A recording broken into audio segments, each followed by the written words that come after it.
আহো ভাতিজা আহো। আনিকা কবির শখকে কখনো সামনে সামনে দেখেছেন? দেখেছি। এত সুপরিচিত অভিনেতার স্ত্রী হওয়ার সাপেক্ষেও কেন মাঠে জীবিকার জন্য নামছেন? অনেকে যে বলে যে নিলয় ভাইয়ের বউ না হলে ব্র্যান্ড প্রমোটার হিসেবে এত পরিচিতি লাভ করা সম্ভবই হতো না। আমি মানি, আমি সব অনেকে বলে জামাইকে বেছে বেছে খান। জামাইকে কই বাসলাম? আমাকে কখনো প্রমোশনে দেখছেন আমার জামাইয়ের চেহারা দেখাই? রাত্রে সে মশাই টাঙায়। জনগণ জানতে চায় এটা কি আপনার প্রথম বিয়ে? মাথা জান্নাতে যাবে, কি? বডি জাহান্নামে যাবে। আমার নাকটা চোখা করে দিবে, কি করব? আপনার নাক তো এমনিতেই চোখা, না, আর আমার নাক চোখা করলে গোটা। কি গুতা খাবেন তো? আপনার এইজ কেমন হতে পারে? বলবো 24 হয়। আচ্ছা, কারণ 12 বছরের একটা গ্যাপ আছে নিলয় ভাইয়ের সাথে আপনার। ওরকমই, হ্যাঁ। একটু ওদের মধ্যে একটা টেনশন দেখি সাংবাদিকদের মধ্যে। বলছিলেন যে হিমা আপুর 14 গোষ্ঠীর নাম আপনি জানেন। হিমি আপুর দাদার নাম কি ছিল? লাউ, কুমড়া, করলা এগুলো আসে না? পিয়ার মাছ আসছে, মাছ আসছে। কি মাছ? পদ্মার ইলিশ মাছ আসছে। আমি নিলয়কে বলছি বাসায় ধরা পড়ে গেছে, এখন তুমি বলো তুমি কি আমাকে বিয়ে করবা? আপনাকে সবাই জাতীয়ভাবে বলে কেন? ওই যে দ্বিতীয় বউ, তৃতীয় বউ, এই ধরনের কথাবার্তা, চতুর্থ বউ, এই টাইপের কথাবার্তা ছিল। কিন্তু এত পর্দাসীন হয়েও জামাই কেন নাটক সিনেমায় নাচানাচি করছে? কক্সবাজার যখন আমাদের ফার্স্ট হানিমুনে যাই, ও আমাকে মেকআপ করে দিত, মেকআপ করে তারপরে বের হইতাম। দর্শক, আজকে নাগরিক টেলিভিশনের কিছুক্ষণের সেটে আছে দুজন তাবাসসুম, একজন সমৃদ্ধি তাবাসসুম আর একজন তাসনুবা তাবাসসুম রিদি।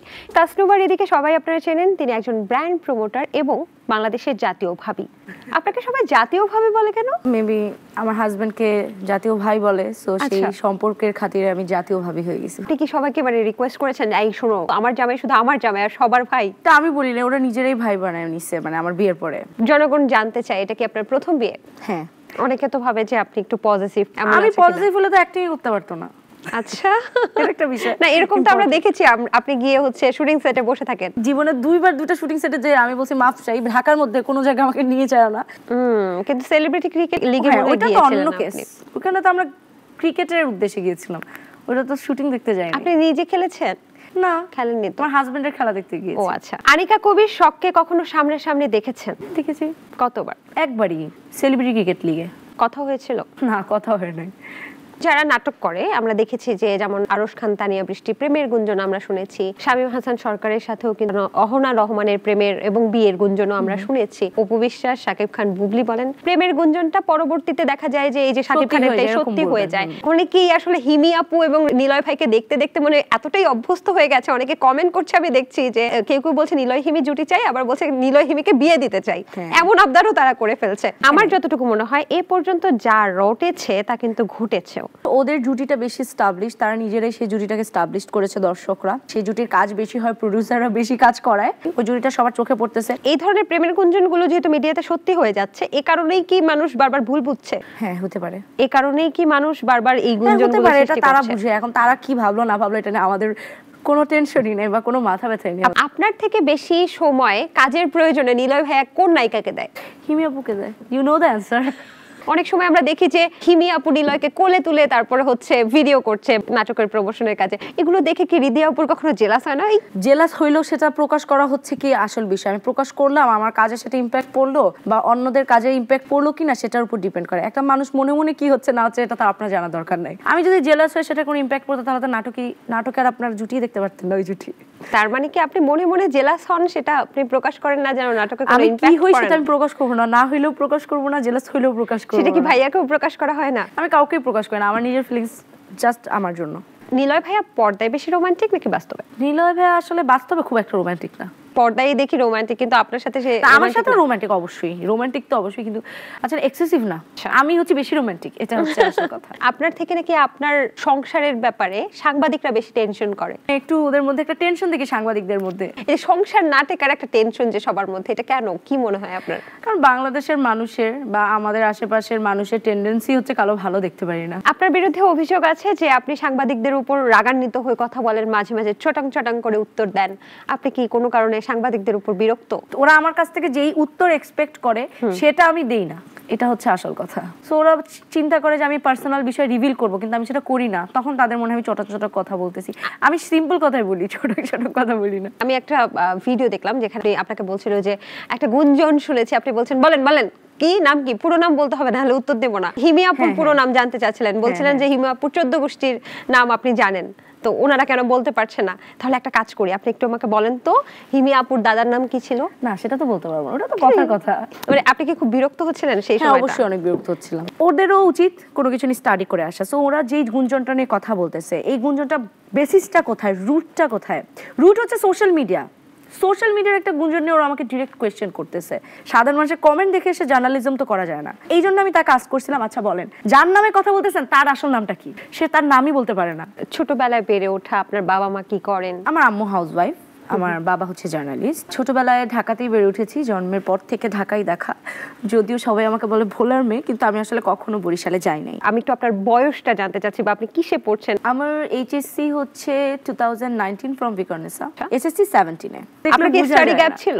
না, আমার কখনোই স্টাডি গ্যাপ ছিল না। আমি 4th ইয়ারে আছি। Which university? এটা হচ্ছে government college of applied human science, যেটা প্রিভিয়াসলি হোম ইকোনমিক্স নামে পরিচিত ছিল। যতটুকু বোঝা যাচ্ছে নিলয় ভাইয়ের সাথে আপনার একটা বিশাল বড় এইজ গ্যাপ আছে। মোটামুটি আছে আর কি। আপনার এইজ কেমন হতে পারে? আমার হচ্ছে সার্টিফিকেট অনুযায়ী 2001 এ, এখন 24 হয়। আচ্ছা, বাহ চমৎকার। 12 বছরের একটা গ্যাপ আছে নিলয় ভাইয়ের সাথে আপনার। এরকমই, হ্যাঁ। এত ব্যস্ততার মধ্যেও ঘরের কাজ কে করে নিলয় ভাই? রাত্রে সে মশারি টাঙায়।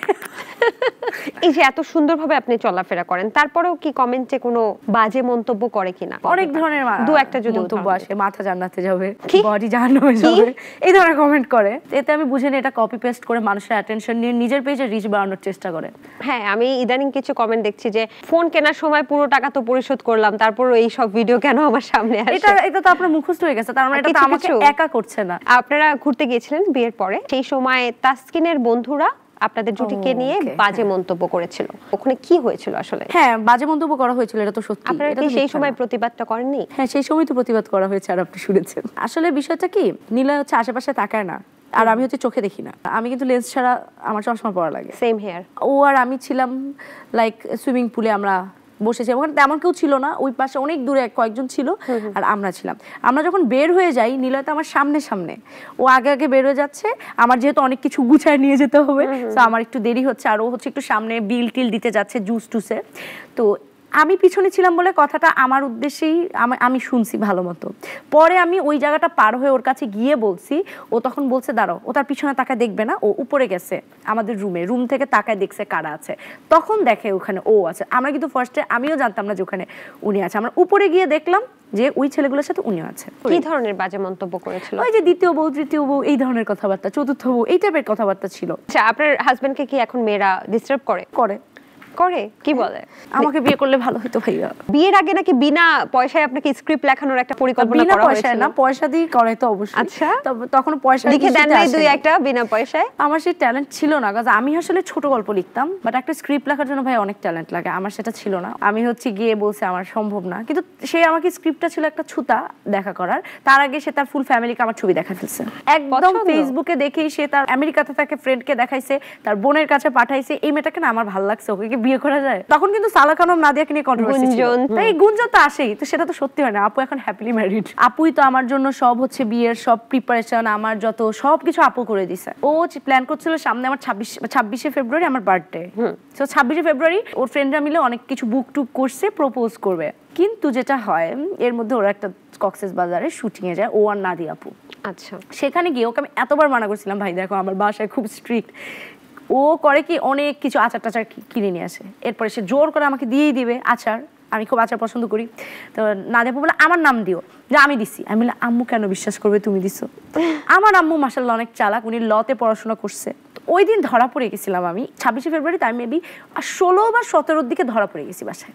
আচ্ছা, ওই জিনিসগুলো দেখে আম্মু সন্দেহ হয়েছে যেটা নাদিয়া না। আর আম্মু জানি যে আমার নীলের সাথে কথা হয়। আম্মু নাটক দেখতেছিল সোনার পাখি রূপার পাখি, আমি বলে আম্মু ওনার সাথে কিন্তু আমার কথাবার্তা হয়। ওই যে আমি ঠিক ধরেছিলাম যে এক্সাইটমেন্টে মাকে শেয়ার করার, ওনার সাথে কিন্তু আমার কথাবার্তা হয়। হ্যাঁ, মানে আম্মু তখন এভাবে বলছিল কথাবার্তা হয় ঠিক আছে, প্রেম প্রীতির দিকে যাও না, আবার দুষ্টামি করেই বলছিল। পরের দিন আমাকে জিজ্ঞেস করছে তোমার ফোনটা দাও তো। আমি ফোন চালাচ্ছিলাম, ওর সাথে চ্যাট করতেছিলাম। এটা মনে আল্লাহই চাইছে, আমার ধারণা। আমি না লকও করি নাই, ফোনটা ওভাবে দিয়ে দিছি। আম্মু দেখে তোমার না শুধু ওর সাথে কথা সাথে সাথে আব্বুকে ফোন। তখন আমি নিলয়কে বলছি বাসায় ধরা পড়ে গেছে, এখন তুমি বলো তুমি কি আমাকে বিয়ে করবা? 6-7 মাসের মাথায় জিজ্ঞেস করছি যে বিয়ে হবে, আর এক কথা হ্যাঁ, ঠিক আছে তাহলে আমি বাসায় ফাইট করবো তোমার জন্য। এরপরে হচ্ছে মোটামুটি 1 বছরের মতো আমি গৃহবন্দী। আপনাকে বন্দি করেছিল? হ্যাঁ, গৃহবন্দী। আচ্ছা। আমার ফোনটা সব নিয়ে গেছে, ছোট বাটন ফোন ছিল, তাও এটা নীলা পাঠাইছে কোনো একভাবে। ওই বাটন ফোন দিয়ে আমি আর কি যাবতীয় কাজকর্ম ফোনে কথাবার্তা বলতাম। তো এই জন্য আমি বলি বাটন ফোনের প্রেম ছিল আমাদের। পুরো গৃহবন্দী? পুরো গৃহবন্দী। কতদিন? 7 to 8 months। Oh my god, তারপর প্রেম ছিল? মানে আমাদের যে কত স্ট্রাগল ছিল এটা তো কাউকে বলি না। তো এরপর আমাদের আস্তে আস্তে ফ্যামিলি মেনে নিল। দুই সাইড থেকে আমরা 100% ছিলাম ডিটারমাইন্ড যে we have to marry each other. Then family মানলো, বিয়ে হইলো ফ্যামিলি ভাবেই। পরে এর মধ্যে কারণ তখন কোভিড ছিল, এই জন্য আমরা বড় করে প্রোগ্রামটা ফার্স্টে করতে পারিনি, এবং আমাদের ওই ছোট যেই প্রোগ্রাম হয়েছে ওই প্রোগ্রামেই আমাদের সবার কোভিড হয়ে গেছে, আমার আর আমার শাশুড়ির বাদে, আমার শ্বশুর আমার হাজবেন্ডের। তবে এরকম কথা কি ওঠে নাই যে বিয়ের সময় যে নাটক সিনেমার মানুষকে বিয়ে করছিস, নাটক সিনেমায় তো সংসার টেকে না? এটা নিয়ে সবারই একটু টেনশন থাকে। আপনার টেনশন ছিল না? আমার তো ছিল না, আমি তো ওকে পার্সোনালি চিনছি, আমি এত বোকা না, আমি খুব চালাক। ওনার মধ্যে আমি কিছু একটা দেখছি যার জন্য আসলে ওর মধ্যে গেছি। কোন বিষয়টা? অনেস্টি, যেটা হচ্ছে সবচেয়ে ইম্পর্টেন্ট। ব্র্যান্ড প্রমোটারদের বাসায় কি কি কিনতে হয়? শুধু বড় ব্র্যান্ড প্রমোটার, আমি ছোটখাটো একটা ব্র্যান্ড প্রমোটার। কেন আমার আপনি এখন কেন ফ্ল্যাট বড় কেনার প্রয়োজন হয়নি, ভবিষ্যতে হইতে পারে। ব্র্যান্ড প্রমোটার বাড়ির সহকের মতো উচ্চতায় যেতে পারছেন না কেন? হয়তো আমার ফিল্ড অতটা নাই, হয়তো আমার অতটা ট্যালেন্ট নাই, হয়তো সেই জন্য পারছি না। এমনিতে জামা কাপড় ধরেন, ইলিশ আমার ইয়ে হয়ে মাছ, যায়। লাউ, কুমড়া, করলা, এগুলো আসে না পিয়ার? মাছ আসছে, মাছ আসছে। কি মাছ?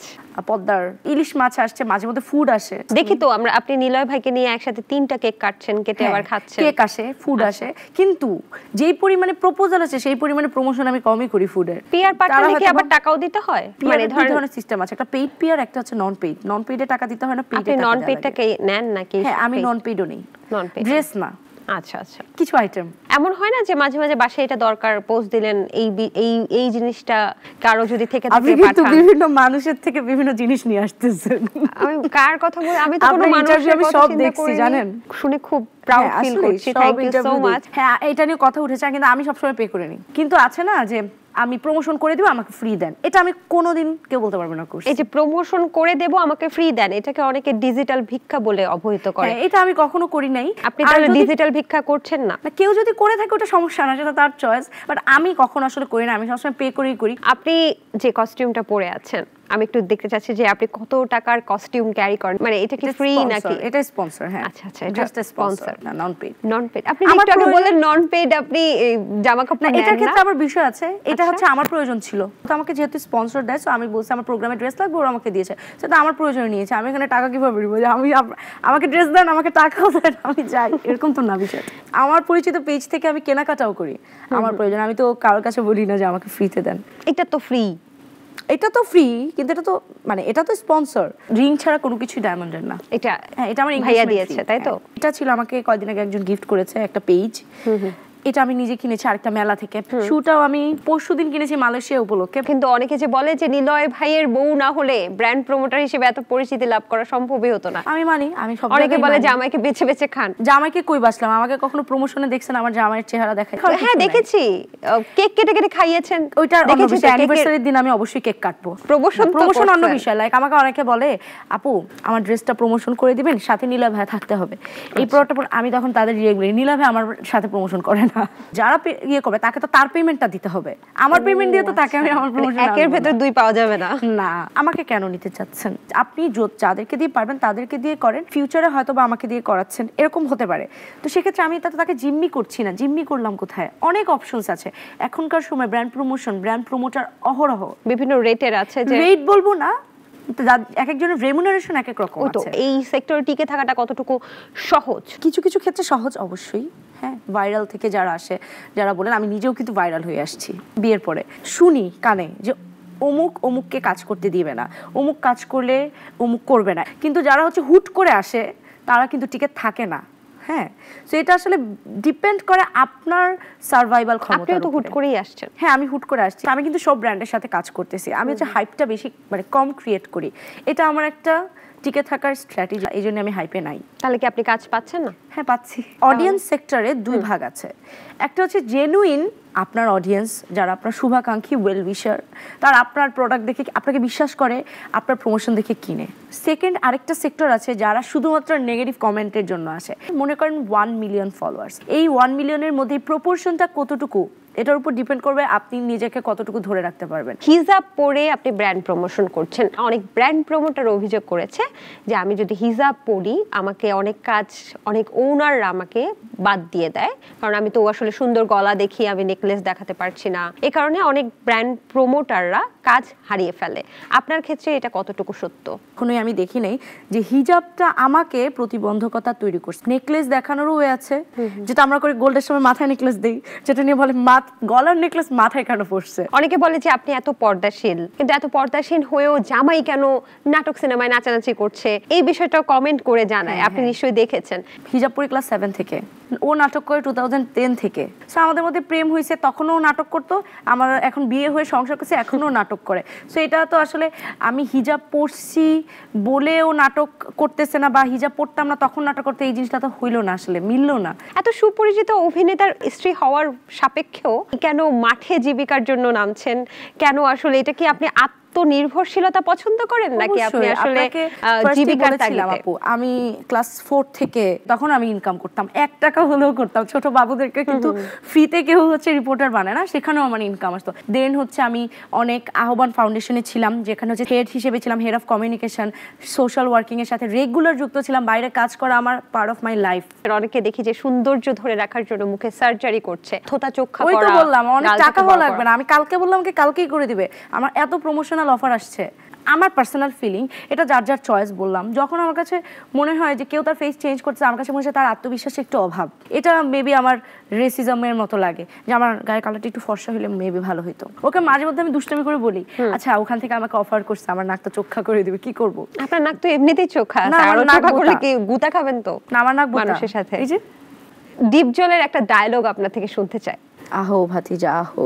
কোন নায়িকার কস্টিউম বা জামা কাপড়ের কোন অংশ আপনার হাজবেন্ডের ব্যাগে ভুল করে চলে এসেছিল? একটা চাদর মেবি তানিয়া বৃষ্টি আপুর আসছিল।